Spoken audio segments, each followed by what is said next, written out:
शुरू करें। सभी पत्रकार बंधुओं को नमस्कार। होली पर अक्सर एक गाना चलता है कि होली के दिन दिल खिल जाते हैं, रंगों में रंग मिल जाते हैं और गिले शिकवे भूलकर दोस्तों दुश्मन भी गले मिल जाते हैं। यानी ये त्योहार दुश्मनों को भी गले लगाने का त्योहार है। लेकिन आज जब मैं आपसे बातचीत कर रहा हूं तो यह बताना चाहता हूं कि होली के त्योहार पर प्रधानमंत्री नरेंद्र मोदी जी और भारतीय जनता पार्टी की दुश्मनी इस कदर पहुंच गई है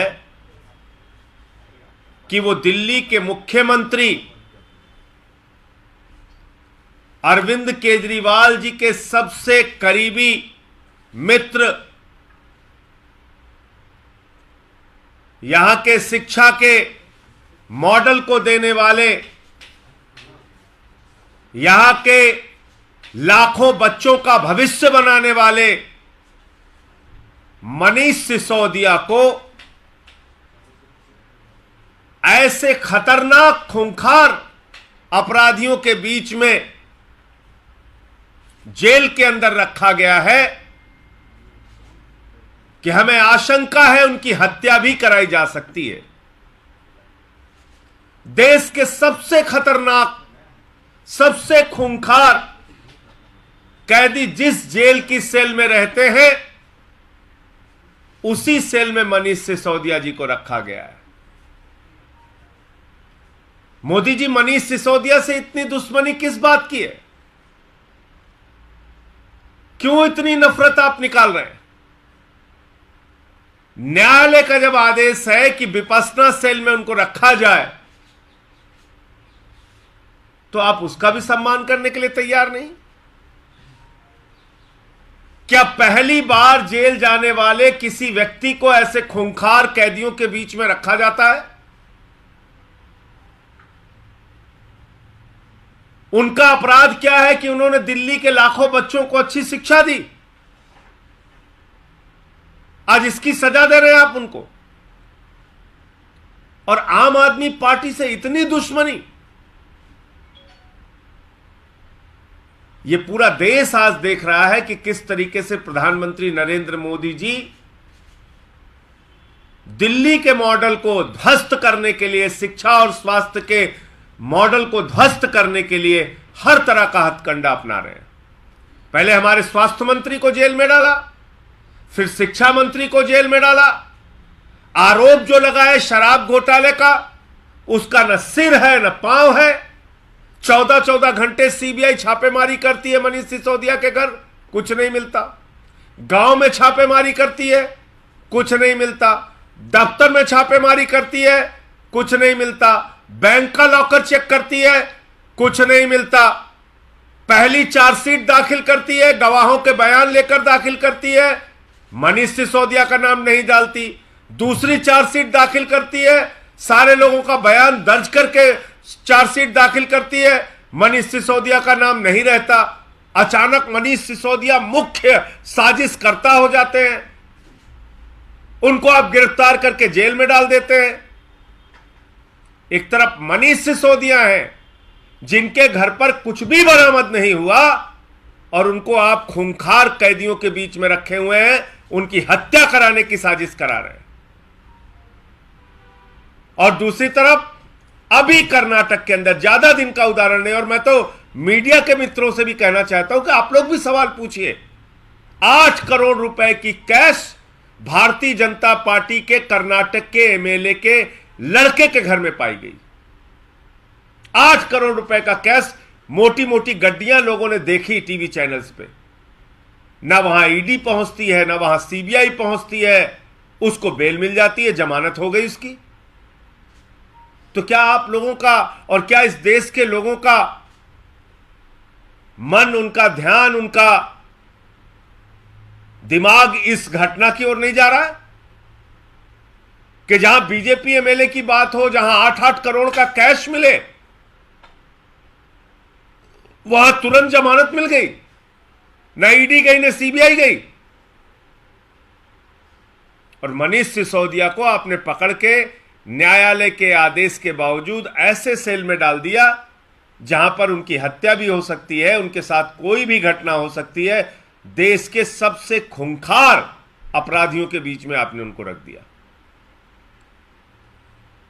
जिन्होंने कई हत्या और कई तरह की घटनाएं कर चुके हैं जो। तो मैं तो ये कहना चाहता हूं प्रधानमंत्री जी से कि प्रधानमंत्री जी, अगर आप और आपकी पार्टी इतने ज्यादा नफरतों से भरे हैं कि दिन रात ईडी और सीबीआई का आप इस्तेमाल कर रहे हैं, सुबह उठो तब कोई एक खबर आ जाती है, यहां छापा वहां छापा, रात में सोने जाओ तब तक कोई दूसरी खबर आ जाती है, यहां छापा वहां छापा, सुबह उठो फिर ये न शिक्षा पे, न स्वास्थ्य पे, न बिजली पे, न पानी पे, न देश की उन्नति पे, न तरक्की पे, न विकास पे, कोई बात नहीं। सिर्फ क्या इन पे छापा, उन पे छापा, उन पे छापा, उन पे। 7-8 महीने इलाज करा के आए लालू यादव जी, किडनी की बीमारी से ग्रस्त है। अमानवीयता की पराकाष्ठा देखिए, आप पूछताछ करने चले गए, 2.5 घंटे पूछताछ कर रहे हैं। आज पता चल रहा है तेलंगाना के मुख्यमंत्री की बेटी पे ईडी का नोटिस चला गया। तो मैं तो कह रहा हूं प्रधानमंत्री जी, एक नियम बनाइए कि मुर्दों से भी पूछताछ करने की इजाजत होगी ईडी और सीबीआई को। खोद खोद के कबर खोदने में लगाइए इन एजेंसियों को, कबर खोदिए, मुर्दों को निकालिए, मुर्दों को डंडा मार मार के पूछताछ कीजिए। जब इतनी नफरत आप लोगों के मन में भरी है तो मुर्दों से भी पूछताछ करने की छूट दीजिए ईडी सीबीआई को। कब्रिस्तान खोदें, शमशान में जाके जो हड्डियां पड़ी हो उससे पूछताछ करें। जब कोई काम ही नहीं आपके पास, 2% शिक्षा का बजट रखा है आपने देश का, स्वास्थ्य का बजट 2% रखा है, पिछली साल की तुलना में शिक्षा और स्वास्थ्य का बजट आपने कम कर दिया, क्योंकि आपको सारा ध्यान तो आपका लगता है विपक्ष के लोगों का गर्दन दबाने में। आपका तो दिमाग ही नहीं है शिक्षा स्वास्थ्य पे, बिजली पानी पे, किसानी पे, तरक्की पे, उन्नति पे। आपको तो सिर्फ यह है कि ऐसे इसकी गर्दन दबाओ, ऐसे उसकी। तो एक नियम बना दो, अब की कानून लेके आओ प्रधानमंत्री जी आप, कि मुर्दों से भी ईडी और सीबीआई पूछताछ करेगी, कबर खोदेगी, शमशान में जाएगी, हड्डी इकट्ठा करेगी, उससे पूछताछ करेगी। और अगर मुर्दे ना बताएं तो यमराज के पास जाके पूछताछ करेगी। क्या मजाक बना रखा है आपने, इस देश का मजाक बना दिया आपने।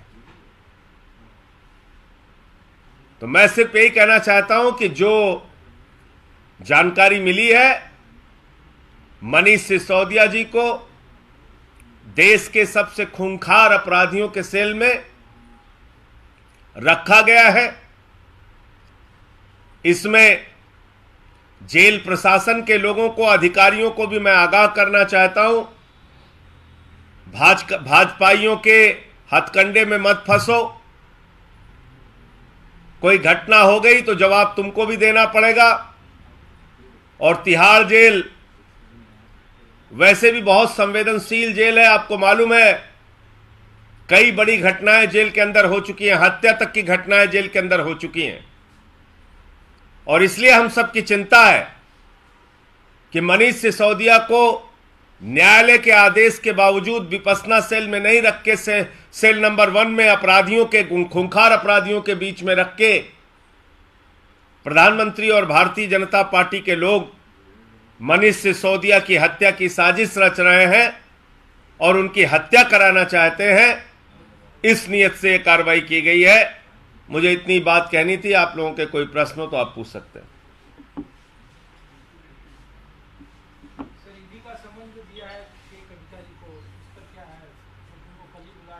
मैं तो आपसे कह रहा हूं कि भाई इस बार अभी 13 तारीख से सत्र आ रहा है, उसमें एक कानून लाना चाहिए कि ईडी और सीबीआई को कब्रिस्तान और शमशान में भी पूछताछ करने की छूट दी जाए। मुर्दा खोदो और मुर्दे से पूछताछ करो।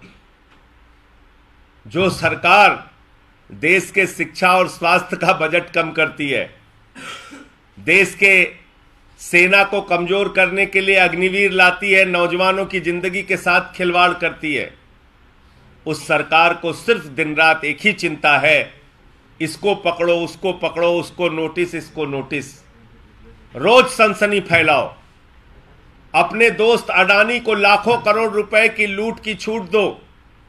हिंदुस्तान का कोयला लूट लो, गैस लूट लो, बिजली लूट लो, पानी लूट लो, एयरपोर्ट लूट लो, सी पोर्ट लूट लो, सब कुछ लूट लो।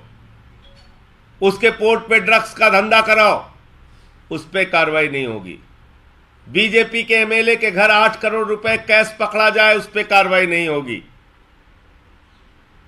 कभी केसीआर जी की बेटी को, कविता को नोटिस भेज दो, कभी 6-7 महीने इलाज करा के लालू जी आ रहे हैं, उनसे पूछताछ कराओ, लेकिन अपने मित्रों को बचाओ। यह है मोदी जी का फॉर्मूला। आप बताइए, मरणासन्न अवस्था में जो लोग हैं उन पे सीबीआई ईडी कार्रवाई कर रही है। गंभीर बीमारियों से ग्रसित जो लोग हैं, जिनको डॉक्टरों की सलाह पर कहा गया है कि भाई इनको अभी सुरक्षित रखना है, लालू यादव जी से सीबीआई पूछताछ कर रही है। और वो देखिए, भाजपा का एमएलए 8 करोड़ उसके घर पाया गया, छूट के बाहर हो गया, जमानत उसका बेटे के घर पाया गया, जमानत हो गई, निकल गया बाहर। ना ईडी गई, ना सीबीआई गई। तो अगला कानून प्रधानमंत्री जी को इसी सत्र में लाना चाहिए, ईडी और सीबीआई को मुर्दों से पूछताछ की छूट दी जाए। जो लोग कब्रिस्तान में दफना दिए गए हैं या शमशान में जला दिए गए हैं, उनकी हड्डियां लेकर दिन भर रात भर पूछताछ करें, और अगर वो लोग भी जवाब ना दे तो यमराज से पूछताछ करने की छूट दी जाए। जब ऐसे पागलपन की सरकार चल रही है, जिसका दिमाग ही फिर गया है, दिमागी संतुलन ही जिस सरकार का काम नहीं कर रहा है, बिगड़ चुका है, इन लोगों के बारे में क्या कहा जाए। इनको तो इलाज की जरूरत है। किसी पागल खाने में जाके इस सरकार के लोगों को, इनके अधिकारियों को अपना मानसिक इलाज कराना चाहिए, और फिर शिक्षा, स्वास्थ्य, बिजली, पानी, देश की तरक्की के बारे में कुछ सोचे, कुछ विचार करें, कुछ काम करें। मैंने बताया तो शिक्षा स्वास्थ्य का बजट इस सरकार ने कम किया है। अग्निवीर लाके नौजवानों की जिंदगी बर्बाद की, सेना को कमजोर किया है, किसानों को उनके फसल का दाम देते नहीं, महंगाई चरम पर बढ़ाते हैं। काम कुछ देश के लिए करना नहीं है, देश को खाली अपने एक मित्र से लुटवाना है। एलआईसी लूट लो, बैंक लूट लो, कोयला लूट लो, गैस लूट लो, एयरपोर्ट लूट लो, सी पोर्ट लूट लो, ड्रग्स का धंधा करो, देश बर्बाद करो। लेकिन मनीष सिसोदिया जो शिक्षा के लिए काम करेंगे, उनको पकड़ के जेल में डालो। सत्येंद्र जैन जो स्वास्थ्य के लिए काम करेंगे, उनको पकड़ के जेल में डालो। आम आदमी पार्टी वालों को बदनाम करो, उनकी हत्या तक करवा दो, चलेगा, ठीक है। तो मैं बड़ी गंभीरता के साथ प्रधानमंत्री जी को सलाह दे रहा हूं, अगले सत्र में कानून लाइए, ईडी सीबीआई को दिन रात इनकी संख्या भी बढ़ाइए, बजट भी बढ़ाइए, एक एक कब्रिस्तान में मुर्दों से पूछताछ की छूट दी जाए। इनको मुर्दा निकाल निकाल के कब्र खोद खोद के पूछो। भारत राष्ट्र समिति का विरोध प्रदर्शन कर रही है, तो क्या आम आदमी पार्टी को समर्थन है? और दूसरा कि जब आप बार-बार स्टालिन ने चिट्ठी लिखी प्रधानमंत्री को आपके समर्थन में, तो बार-बार ये पूछा जा रहा है कि जब विपक्ष को ही टारगेट किया जा रहा है, तो 2024 के लिए विपक्ष एक क्यों नहीं हो रहा है? समय आने दीजिए, इन सवालों का जवाब देंगे उस वक्त। समय आने दीजिए। अभी तो जो मौजूदा समय में जांच एजेंसियों के दुरुपयोग का मामला है, वो खुली तस्वीर की तरह है। एक तरफ बीजेपी का एमएलए है, उसका बेटा है, जिसके घर पे 8 करोड़ रुपए की कैश बरामद होती है, मोटी मोटी गड्डियां टीवी चैनल पे चलती हैं, दिखाई जाती हैं। उसके घर ना ईडी जाती है, ना सीबीआई जाती है, ना उसको कोई गिरफ्तार करता है, उसको बेल मिल जाती है, जमानत मिल जाती है। दूसरी तरफ मनीष सिसोदिया है, जिनके घर पे कुछ भी बरामद नहीं होता, गांव में कुछ नहीं बरामद होता, दफ्तर में कुछ नहीं बरामद होता, बैंक के लॉकर में कुछ नहीं बरामद होता। उनको आप जबरदस्ती जेल में रखे हुए, जिनका नाम पहली चार्जशीट में नहीं, दूसरी चार्जशीट में नहीं, विपस्सना सेल में उनको रखने के लिए कोर्ट ने कहा, बावजूद इसके आपने उनको खूंखार अपराधियों के बीच में उनकी हत्या कराने की नीयत से रखा। तो अभी तो मामला ये है सामने। जी 10 तारीख को खड़का जी का प्रोटेस्ट है, वो वुमेन रिजर्वेशन बिल के लिए लाने की पार्लियामेंट में। अभी तो आज खड़का जी को ईडी से नोटिस मिला, ये सारे मुद्दा कैसा जाएगा? देखो, महिला आरक्षण बिल के खिलाफ भारतीय जनता पार्टी, मूलतः महिलाओं के ही खिलाफ भारतीय जनता पार्टी है। तो महिला आरक्षण बिल को लेके जो उनका प्रोटेस्ट था, उसके पहले की ये कार्रवाई कहीं ना कहीं उस आरक्षण की आवाज को, महिला आरक्षण बिल की आवाज को दबाने की एक कोशिश भी है।